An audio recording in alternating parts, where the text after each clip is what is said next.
we have got to move on. We are dragging along. We aren't talking about that. We got to talk about. We already reviewed Justice League Crisis on Infinite Earths Part 1, and we have watched 2 and 3. Yes. And I think you would agree with me on this. Some of our concerns with 1 and where they're going to go with the story, they did a great job landing the plane. I think so. I still had some issues, but it's not perfect. I definitely feel like this is more developed piece than anything Marvel has done in quite a while, as far as really embracing the whole universe aspect of it. This did it in ways that Marvel has never done it. It wasn't clean. There were a lot of gaps and holes here and there that you kind of have to walk around. And I'm still not in love with the animation. The animation is not fine. my favorite. It's fine. It's not incredible. It's not as good as something like Invincible or even the previous DC movies were. It's not bad. I've seen bad animation and bad animation style, and this is not those things. This is still very passable. I think the way that I would describe it is bland. It's very bland. Yes. That's a good way to describe it. There's nothing outrageously special about it. And I think the thing is I'm not quite sold on the heavy shaded outline of a lot of the recent movies. There's a thick black line for a lot of the character design. Kind of jarring a little bit, like it's noticeable. Something like animation. When you're watching something like Gotham by Gaslight, you don't really notice the animation. You're just watching a great movie. But when you start noticing the animation, it's like noticing bad CGI. It kind of took me out of it a little bit in some parts. But luckily, the characters and the story, and you know, they did the John Constantine and how he's connected to. I love how they did that. John Constantine is so good. It makes me. This is why I come to superhero shit. Is for the John Constantine aspect of this movie. With everything with the Psycho Pirate, that was its own thing, which was really fascinating. Going back and watching Justice Society and then watching this, it's really fascinating to see that progression of like you have this egg laid here that means nothing within the movie, but it will grow into something. And everything with Supergirl and the Monitor was, again, interesting. It was interesting. It was kind of a backtrack because you watch Legion of Superheroes and this is not even kind of glanced over. We see over the opening credits Kara's trek through space. Yeah. After leaving Krypton. So this whole thing where she immediately gets picked up by the Monitor and then leaves. I'm like, I'll take it. I don't know that it's earned. In a world where a lot of this is earned, I don't know that this is earned. I'll give it to you, but it's a weird choice. And it's that like pseudo relationship that they kind of had, where they kind of did the Beauty and the Beast thing, to where the Monitor had no interaction pretty much with anybody, and then all of a sudden she's on, and he wants to take care of her, and then I don't know, like that was all right, but once again, it was kind of Beauty and the Beastie to me, and I was like, I don't know if I really love this. And it was a big part of the second movie, was the whole relationship between the two of them. Well, there's this nice, juicy, like 20-minute preamble at the beginning of the second movie that's just this alternating between Psycho Pirate and Supergirl. And you're just seeing their backstories from this new angle. And unfortunately, the Psycho Pirate stuff is really interesting. It is really Supergirl stuff, you're like, but I have questions. And so you're just, the whole time you're just like, oh, but I have questions. And then you go back to Psycho Pirate and you're just like, oh, this is fascinating. And then we go back to the Monitor and we're like, but I still have questions.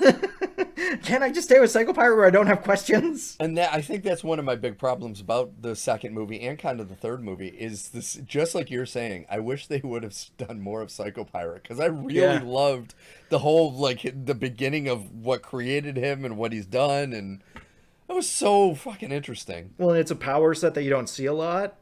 Yeah. It's almost Professor X, but with emotions instead of just mind control. And it was really interesting because you don't see that a whole lot. And plus he's talking to Dr. Fate.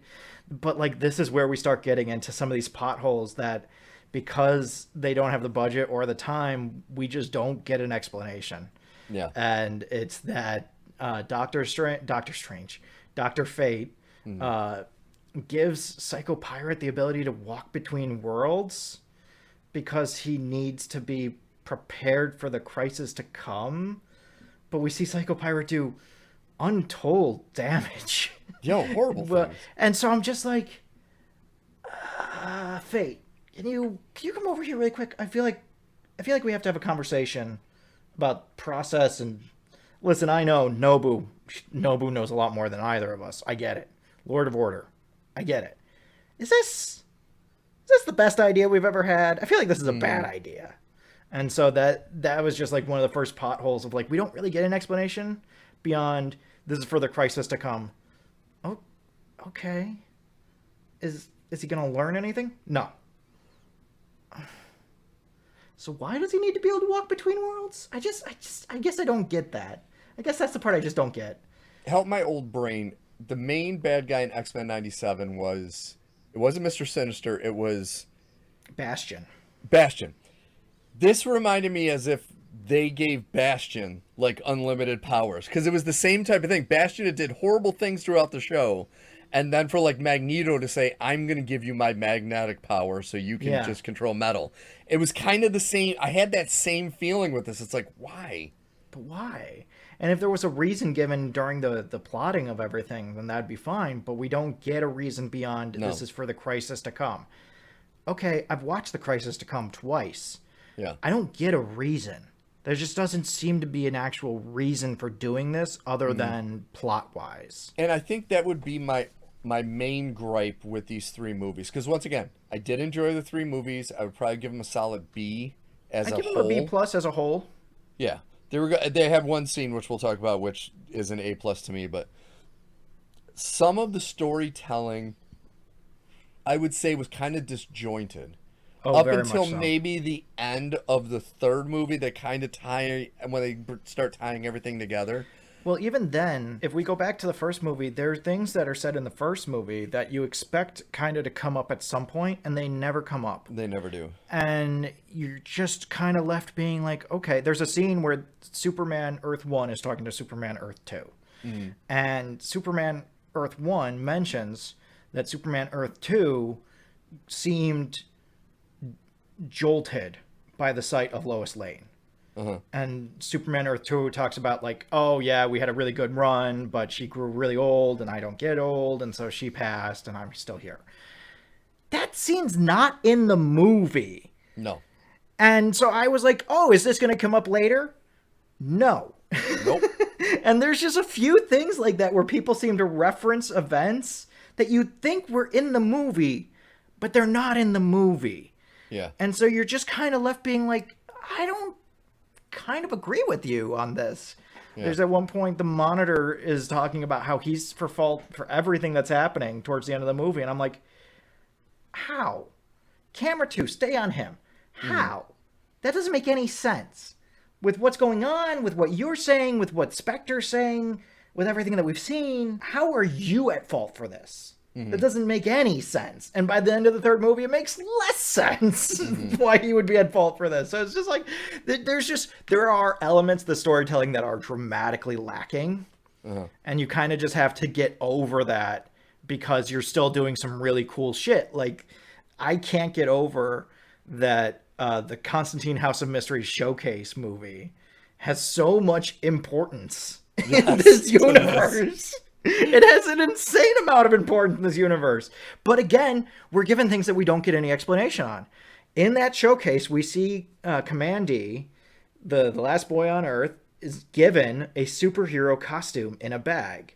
Mm-hmm. We then see a blonde boy in a Nazi prison who gives Superman a costume. And I'm like, oh, that's Commandy.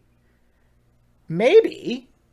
But there's no explanation as to how Commandy got from Planet of the Apes Earth to Nazi Germany on Earth 2, let alone how he got from there to the Monitor satellite. So it's just one of those things where you're like, I see the pieces and I see how they fit together, but they're not together. It's like a big puzzle in 3 pieces, and you just need to snap the pieces together, but they don't. And it's just like, why? And I kind of wish this was what you and I have always been wanting, is them to take these animated movies, put the money into them, and release them in theaters. And I looked at these 3, and I'm like, man, if you would have just put a little extra time, a little extra money, made them theatrical releases, made them, because I believe they were all about an hour and a half each, make them a 2-hour long movie, I think they would do well. This as 2 2-hour-long movies instead of 3 hour-and-a-half-long movies. You lose half an hour of runtime, so you're going to have to clean up some stuff. But that's not the worst thing ever, because there's a lot of things that are just kind of... No, you could definitely tighten some shit up. There's just a lot of loose ends here that don't really go anywhere. Yeah. And they're there for the fans, and I totally appreciate that. We're going to get to John Constantine in a second.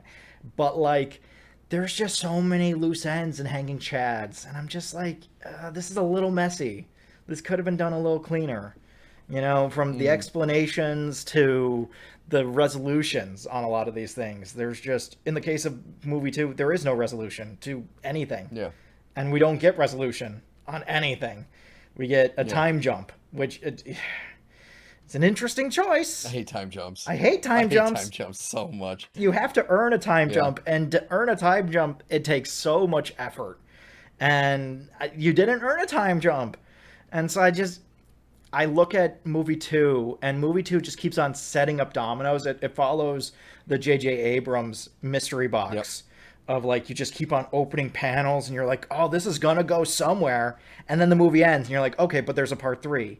And then part 3 doesn't really touch on any of the things that you did in part 2. And you're just like, ah. And I'm glad you brought up that analogy, because it felt a lot like Lost, where you're like, okay, you're setting up all this stuff, but you probably don't have any idea what you're going to do next. And you're between the second and third, you're like, all right, how are we going to tie this together? And that's exactly how Lost was, where they had no fucking idea what they were doing. And then each season, they're like, oh, we got to figure out where we're going to go with this. And then that's why shit went downhill. Famously, J.J. Abrams doesn't believe in ever getting inside the mystery box. Yeah. He thinks the fun is just continuously opening the mystery box. And I do feel like there is an element of that in these movies. Of just, like, we're more interested in references and kind of fun moments than we are in having everything tied together cohesively.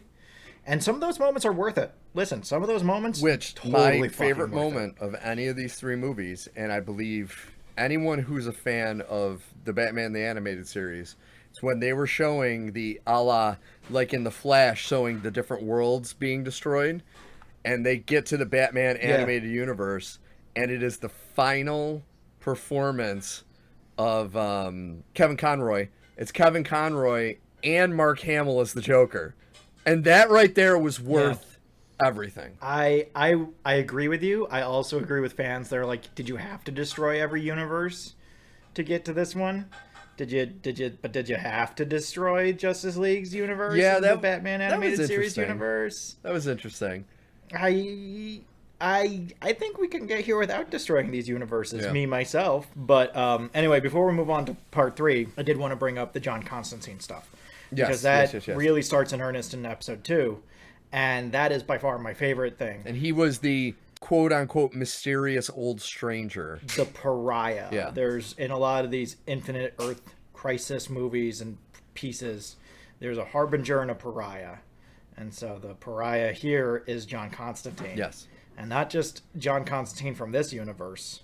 John Constantine from outside space and time. Mm-hmm. And he keeps appearing to Green Arrow, right? He keeps appearing to Green Lantern, and a few others. That's it. Flash. But, like, I just love... it's a little bit of a goofy scene when Green Lantern is fighting John Constantine. He's like, my name's not Green Lantern, that's my job. My name is John.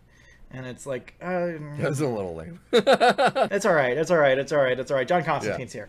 The most important thing is that John Constantine is here.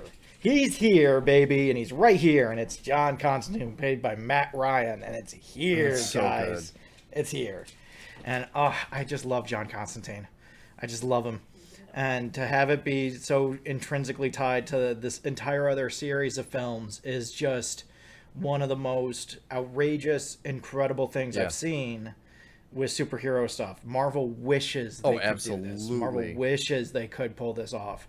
Because this is like Deadpool and Wolverine in a very similar way of like, we're just going to take a bunch of different pieces and fit them together. There was a bunch of cast-offs. And here, it's the resolution of one universe directly impacting the next. It's so good. It made me so happy. And John Constantine becomes this actual audience surrogate where he knows all this.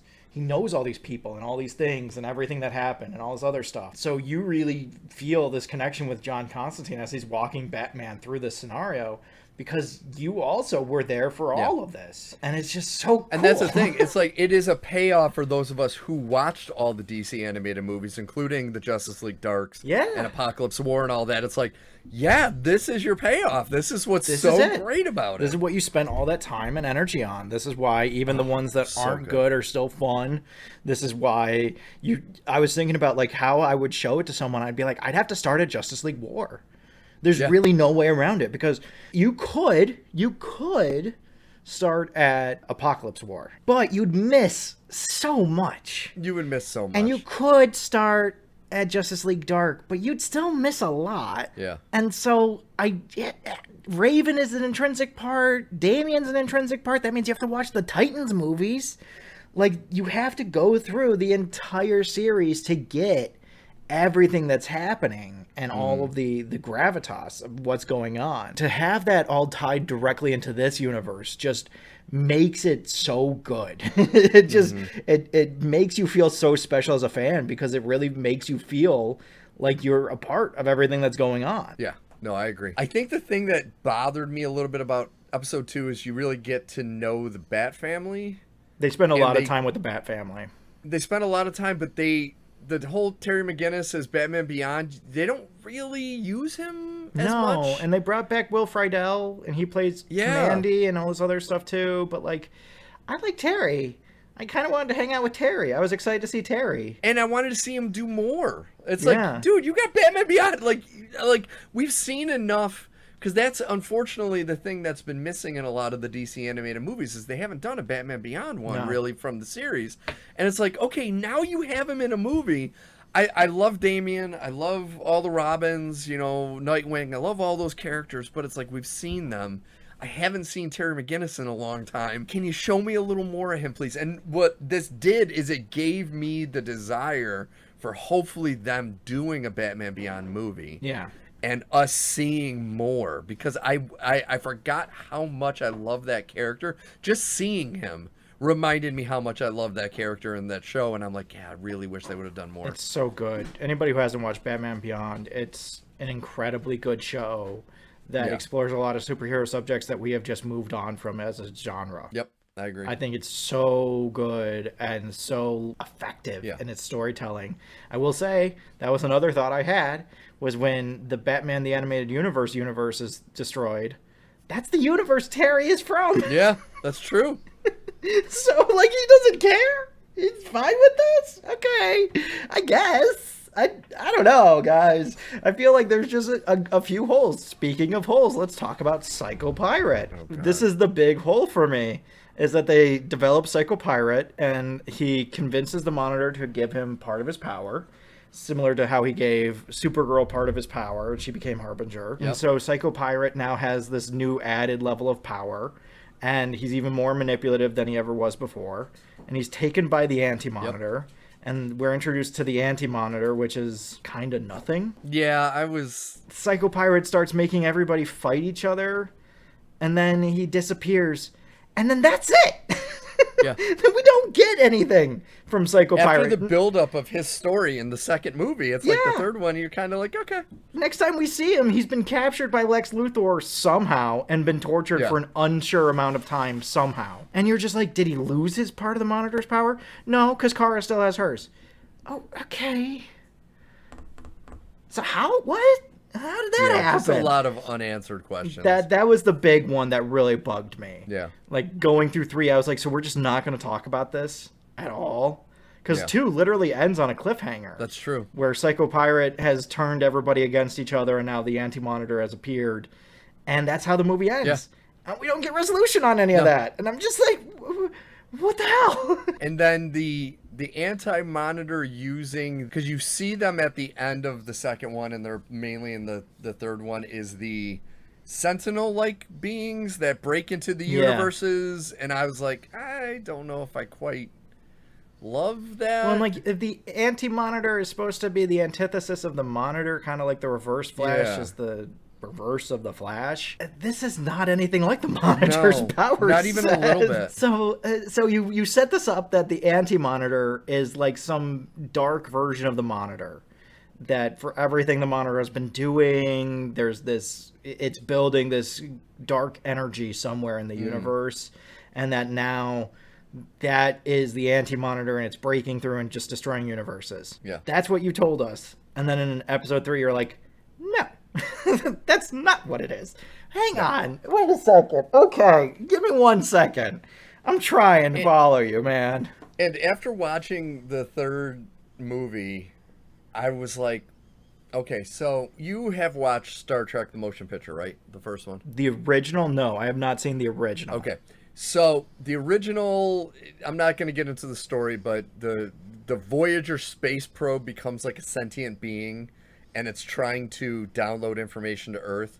But by doing so, it sends out this signal that pretty much destroys everything in its path by vaporizing it.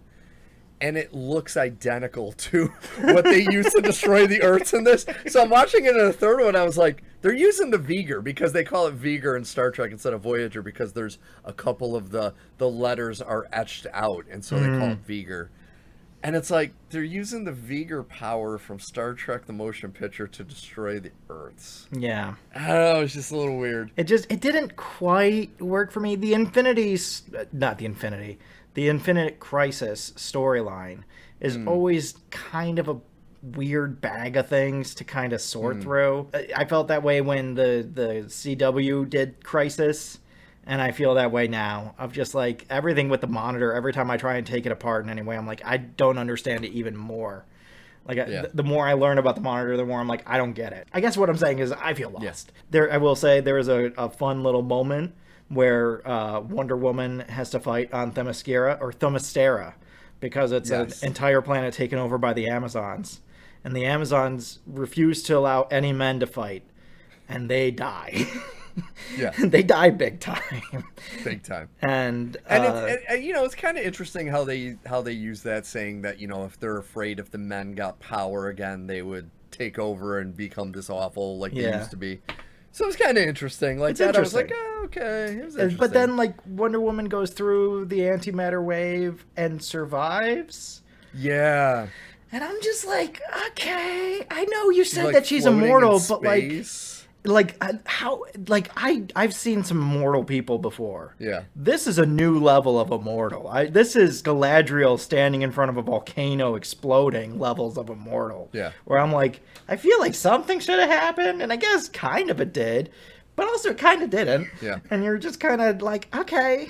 And then we get the time jump to go with it, and you're just like, this is just bad timing. Yeah. When Hawkgirl is like, oh, we've been looking for weeks, I'm like, weeks? That was so weird.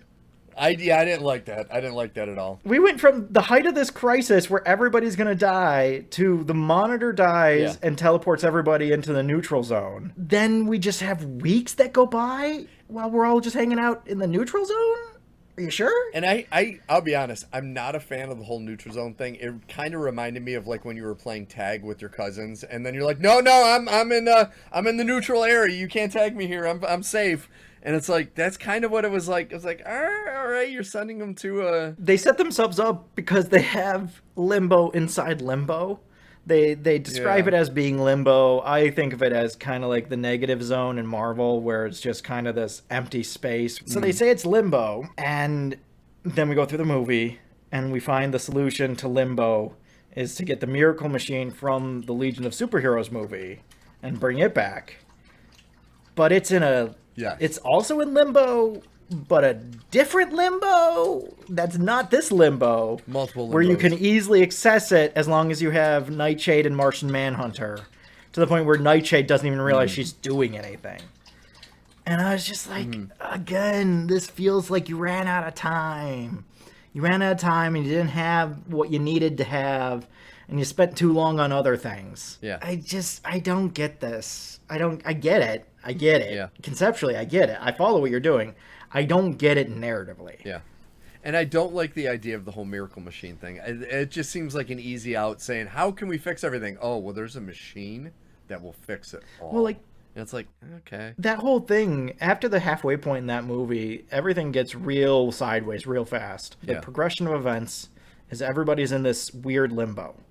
And we have a few action sequences that make no fucking sense because we're in this limbo. So you have, again, from the House of Mysteries showcase, you have the loser show up with a bunch of dinosaurs, which is one of the stories in that movie. Which was so weird. Just like how Dr. Spectro versus Blue Beetle that's discussed, that's also part of that showcase. Yeah. And so you just have all these things, all these elements, these dinosaurs fighting, eating people, the heroes being really nonchalant about people just dying in mass. Yeah, that was so weird. People who have survived this entire crisis to this point, who then get eaten by dinosaurs, and meanwhile Green Arrow and Black Canary are flirting. And I'm just like, really? Yeah. I feel like you guys should be really upset about what's going on right now. And Lois Lane is reporting it and is like, this is a Perry White news, wet dream. And I'm like, the negative zone wasn't? Time traveling dinosaurs, that's more important than everything else going on? At one point, Hawk Girl says it's big news when there aren't natural disasters happening. And so it's just like, this is what Perry White wants more than anything. I get okay, if you say so. That whole reaction to the dinosaurs. Do you remember the Matt Smith era Doctor Who? Yeah. You've watched the Matt Smith when he sees space. the dinosaurs in space and he goes, "Ooh, dinosaurs in space." That's what that made me think of, the way they were reacting, like, "Ooh, dinosaurs." It's like you're saying they're fucking eating people, man. There's a T-Rex ripping dudes in half, and you're like, oh wow, dinosaurs. I didn't expect dinosaurs today. Who are those guys in the Jeep? Yeah. I wonder who they are. Oh, there's a helicopter. And then it's over. Ooh. Yeah. And you're just like, what was that? It was so weird. I don't fucking get this. So definitely there are some elements of 3 that just don't work. But the stuff with Constantine and Batman is really good. It is really I really good. love that. The scene in the saloon is a little slow, but I'll take it. I like that scene. The stuff with Dr. Fate gets a little weird at times. It gets a little nebulous, and it's like some of it is him talking to Naboo, some of it is just not explained. And at one point he shows up in 2 different places. I think that's just an animation error, but he definitely shows up in 2 different places at one point, where they're fighting off the Anti-Monitor Sentinels in space, and one of the people shooting beams at it is Dr. Fate, while he's also performing the seance with Batman and John Constantine. So it's just like, okay, all right, I'll give it to you. I'm not going to get fussy about this. And I think that's the takeaway. And you're right. It leaned more into 3, but all 3 movies combined, there was such a good structure for just a classic, awesome movie trilogy. But there was just a lot of incomplete and a lot of just weird shit. And I think that's what threw me off, because I had told you this before. I actually fell asleep watching the second one and the third one the first time around, and I had to go back and rewatch them both twice just to really get through them, because if you were watching them too late at night, it got so convoluted that I literally fell asleep, and I needed to be more focused. The stuff with Commandy, I can appreciate that it's here. Yeah. But why did we spend all this time on it? I didn't get that either. Like, all this time on it. Will Friedle spent more time voicing Commandy than he did Terry McGinnis in this movie. Why? I don't get that. I don't get that as a choice, as an artistic choice, as a directive choice, as a narrative choice. I don't get it. And it just, the way that they allocate time doesn't make sense. I agree. A lot of the time. I agree. I'm kind of talking myself out of a B+ into a B-. I still think it's a B. See, I told you it was B. But, like, I'm talking myself down because I just keep on looking at certain parts of it. I'm like, oh, and that doesn't work, and that doesn't work either. It's like when you're looking through a house and you really want it to work, and then you start looking at everything and you're like, oh, but the yard is a mess and all the toilets are broken and there's no washer dryer. See, I think maybe this isn't as good a house. If they were making quality superhero movies right now, we might have a harsher view on this. But yes, I think that's true. Because this is kind of a gold turd amongst a pile of turds that you're like, it's not even a turd. I'm not saying it's a turd. It takes some polishing. It's good. It's got its moments, but it's so disjointed in too many areas that it's still fragrantly flawed in a lot of ways. But it's better than a lot of the Marvel stuff. Night and day. And it's way better than the DC movies, like live action movies, with some exceptions. I still think Blue Beetle was a really underrated movie. I thought that was Blue really Beetle good. And like Peacemaker, those two things. The stuff with Susan Sarandon, that was not good in that movie. But like everything else about that movie, I really liked. I love that movie. I look at this, and while there's a lot of faults to it, the fact that it tries to do these things makes me ecstatic. the fact that I'm arguing with you over the fact that you spent so much time on Commandy the last movie. I'm so happy that we're having this argument. Listen, I might disagree fully with how you're doing this, but I'm thrilled that we're having this argument. No, and that is the gold star they get, is they did bring a lot of... Now, mind you, there are a lot of similar characters from different universes, but there is a lot of characters in this that you don't see ever. No. And there were a lot of moments that I was kind of surprised by. I'm waiting to see... I mean, like, here's the thing. Ultimately, even though the end of the movie sets up that they have to go through this portal to go to this new Earth, and they go to the length of having Alfred Pennyworth. Yeah. Why is this a thing? But they also show us several heroes dying before that happens. Yeah. Including Booster Gold and Starfire, who are kind of a big deal. Negative Woman, I get it. Fine. Whatever. Booster Gold and Starfire and Star Sapphire? Are you sure? But are you sure? Now, I'm not saying they're not going to be in the next universe. I'm sure they will still be in whatever comes after this. But it's just like, again, the following the rules gets a little mishy-mashy at times of like, is this the rule? Is this not the rule? Does this matter? Does this not matter? It seems to matter, and then it doesn't mean anything, but then it means everything, and then it doesn't mean anything again. Yeah. Like, I wish they would have done more with this story, kind of similar to, like, if you look at the Flashpoint Paradox, that movie could have gotten confusing a little bit, but they tied it all together and they held it together really well. And I wish they would have done something a little similar with this, to where it's like, all right, we know this is kind of all over the place. We gotta nail down the narrative. Like we had said, you know, kind of finish off some of these storylines that you're getting us invested in these characters by giving us half-hour diatribes about their lives, and then you're just ending it. And it's like, no. And then you don't cap the well. Yes. Yeah, you just leave it going. You're just like, what am I supposed to do with this?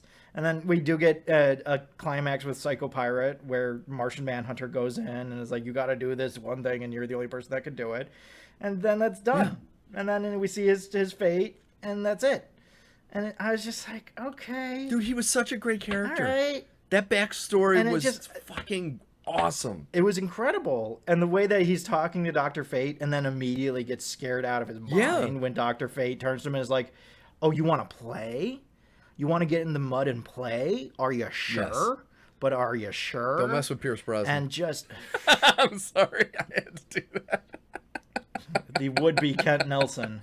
The worst would-be Kent... I've seen some bad Dr. Fates. Somehow... You know what I can't believe, but which is actually true? The Dr. Fate from Black Adam is worse than the stripper Dr. Fate from Hell to Pay. Yeah.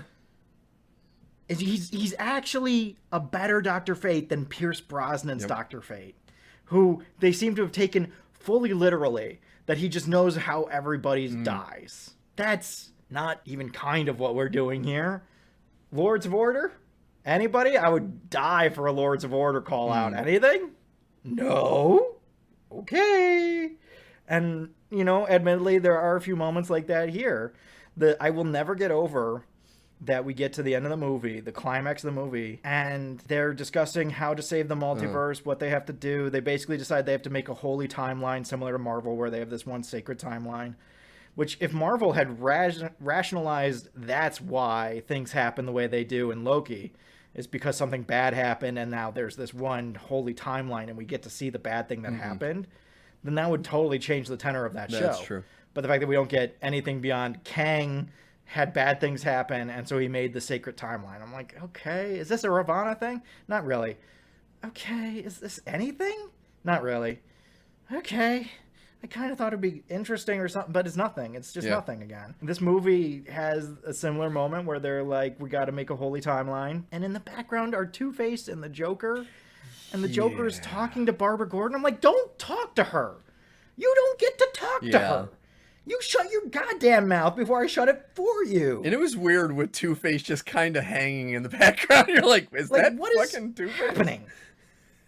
He's just looming in the corner while Wonder Woman's talking about immortality. And I'm like, what is happening? Why is this a thing? It's like how we have two Supermans for most of this movie. And then Lex Luthor decides the best way to kill the Anti-Monitor is to sacrifice Superman by putting him in the sun and then having him fly all that power from the sun into the Anti-Monitor. And they're like, oh, no, but Superman. And then Supergirl comes in and does it. And the entire time I'm like, we had 2 Supermen. We had 2 Supermen. Yeah. Where'd other Superman go? And at one point, he's carrying Wonder Woman, who's frozen, who he just brought in from space.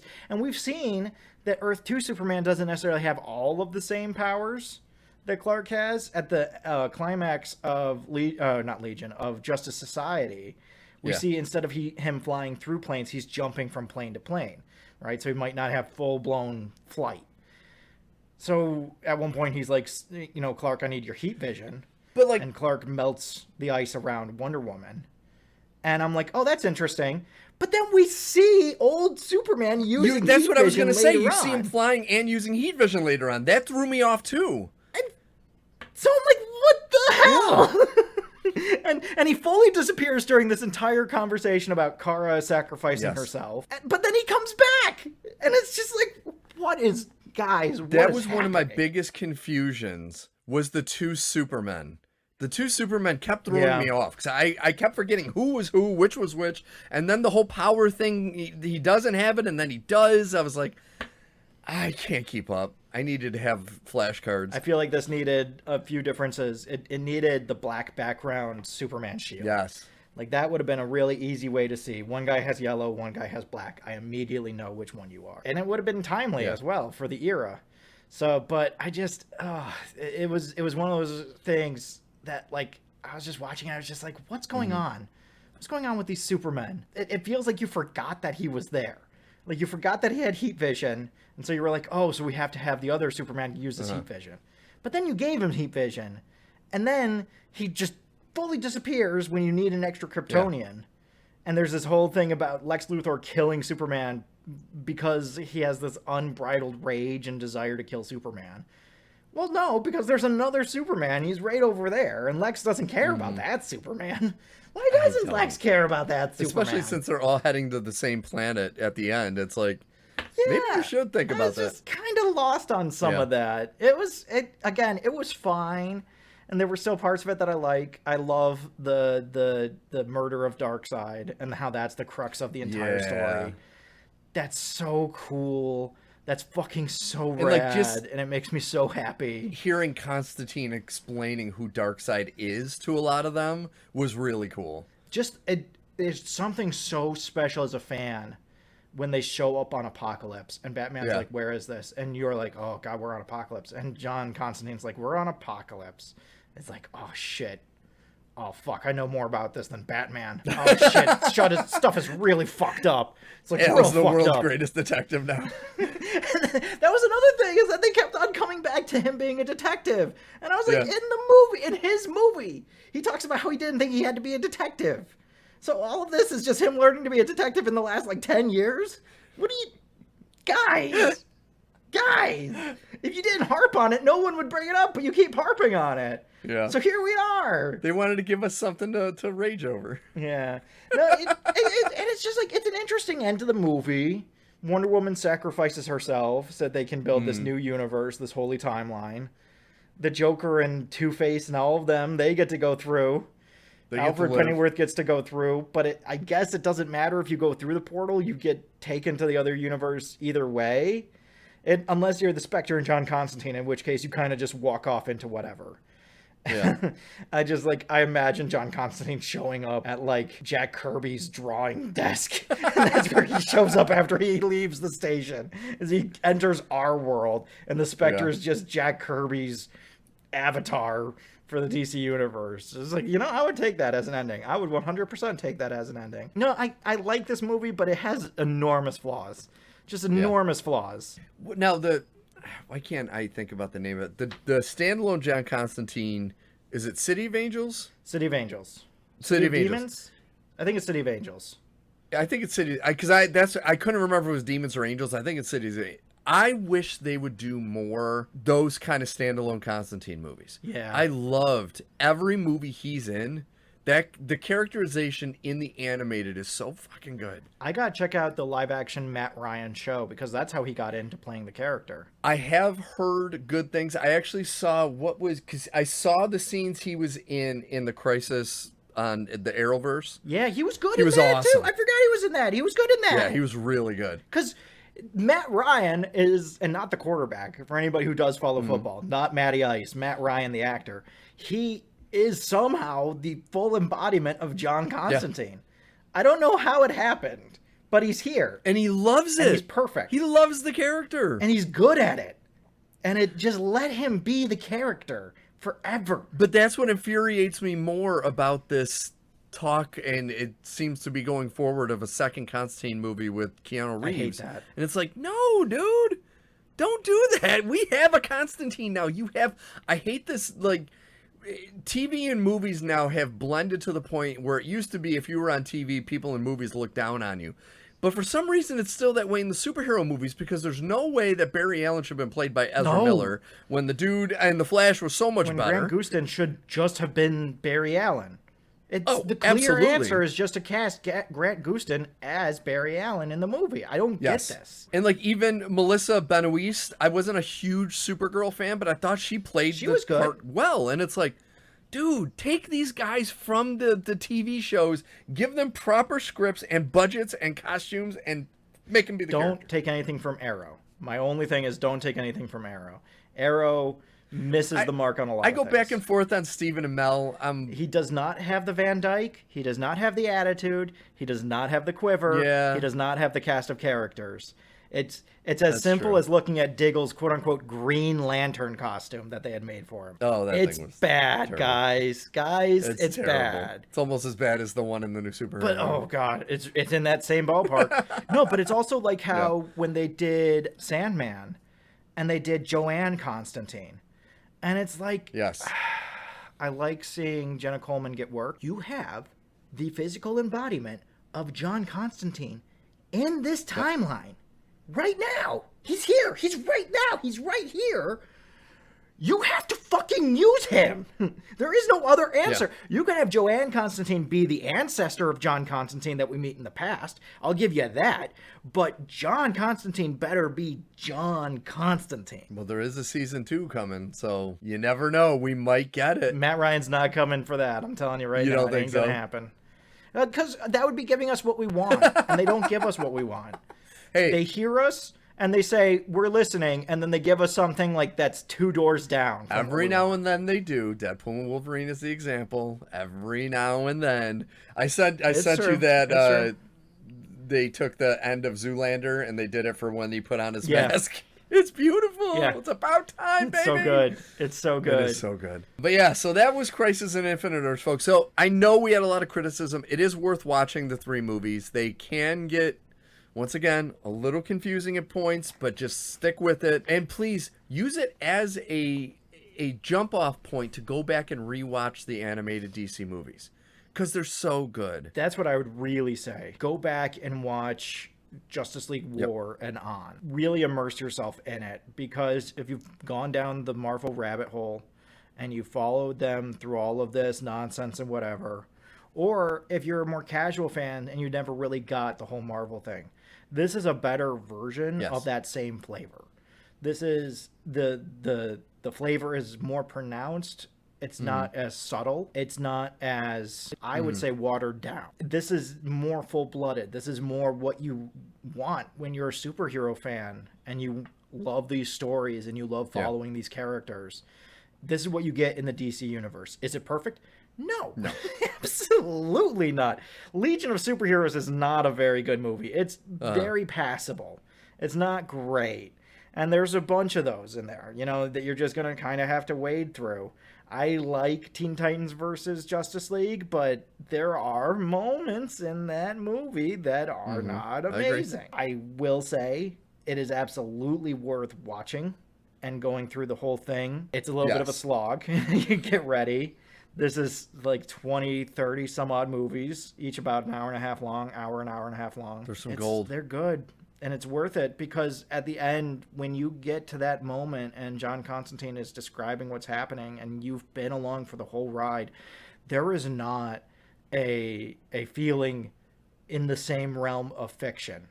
You know, it really is like when you're in on the joke, when you know the history, but on like a super level. I agree.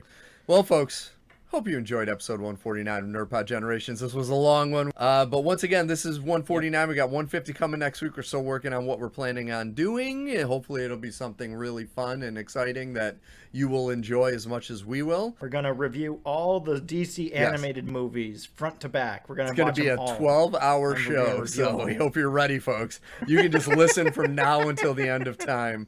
But once again, if you are just listening to us for the first time, make sure to look for us on Spotify, Apple Podcasts, YouTube.com. You can go to nerdpodgen.com and look us up. Find a little extra information about us and also some links to some of our other works. So, Al, who does our music and artwork? Our art is by Kortney Howell. And it's all amazing. Our music is by Brendan Williams and James Connolly. I am Alfred Jutsum. I'm Steve Taylor. And thanks to Kelly Jutsum for jumping in and helping us with the Olympics. Thank you to Kelly for coming and talking about the Olympics. Yes. We always love having Kelly on. Always. So until next time, friends and enemies, we will have a party of some kind for 150. I cannot wait. Not even we know what it is. No, yet. Not even. But I promise we'll probably rage on something. So, you know, that's usually the way. That is usually. Have a great week, friends and enemies. Yeah.